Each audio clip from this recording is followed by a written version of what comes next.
Okay, in this example we will see how visualizer works.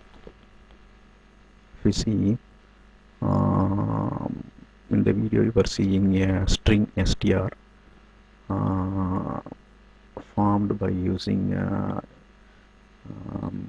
HTML tags. Here the @symbol denotes that the string is a verbatim representation. The string is represented in the verbatim form. That means if you see here, the document HTML is typed in the first line, and in the next line HTML is typed, and in the third line body is typed, and so on it goes, and in till the HTML, the end tag. Since I am using the verbatim here, the new line character will be introduced automatically at the end of each line. Okay, so now let us see how this string will look when we do when we are debugging this string, and how it can be represented in a meaningful way when we are using the debugger visualizers for this string str. So first I will put a breakpoint here, and we will start debugging this. Alright, so the debugger is stopped at the string str. I'll just move past over this statement so that str is get assigned.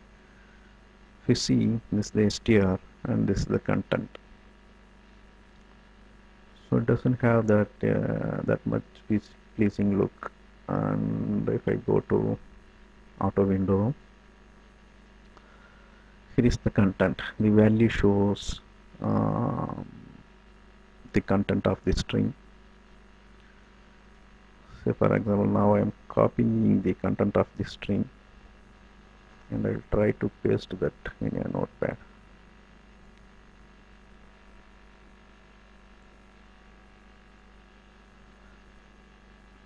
Not that much helpful, right? Okay, now you will see the usage of visualizers. So we'll remove this breakpoint, and if you see, this is the name str, and here is the value. This is the default value. I mean, default means whatever the Visual Studio is giving to you based on the content, the raw content, I can say. Here's the raw content. That's why you are seeing a slash r and slash n. Slash r and slash n together represents carriage, return, and line feed. Also, we're seeing some tabs also, slash t, right? So let's go and see that in a visualizer. Whenever you see a lens icon next to the value, that means it has a visualizer attached to this. I mean, visualizer available for this particular type. The type may be a string, integer, or even class object type. Okay, now I click this down arrow, and you see there are three kind of visualizers available.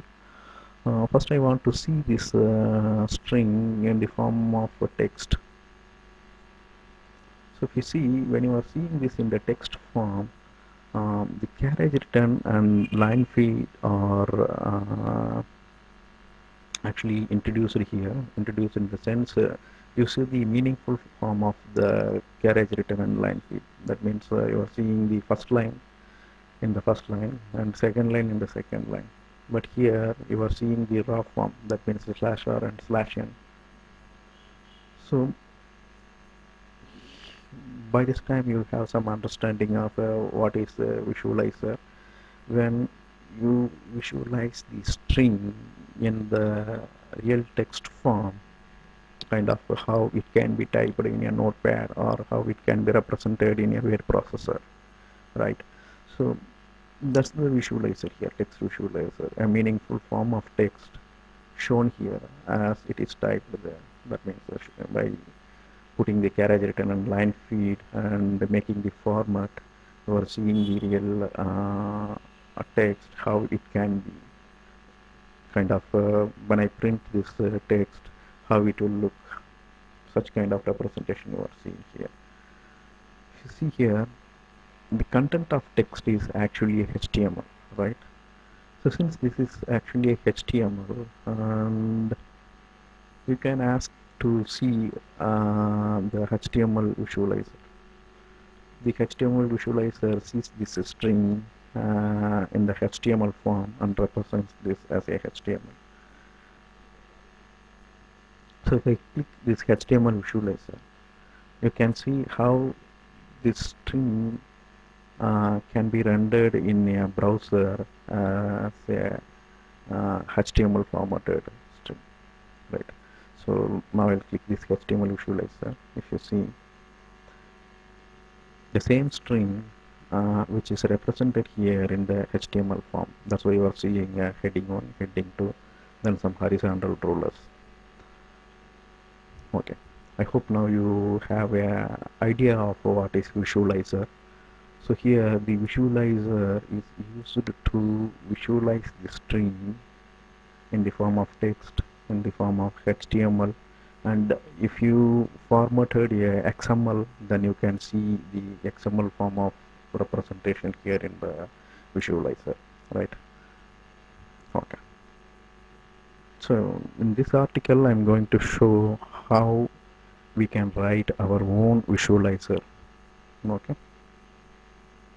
right, we'll see in the next videos. I'm closing this for now.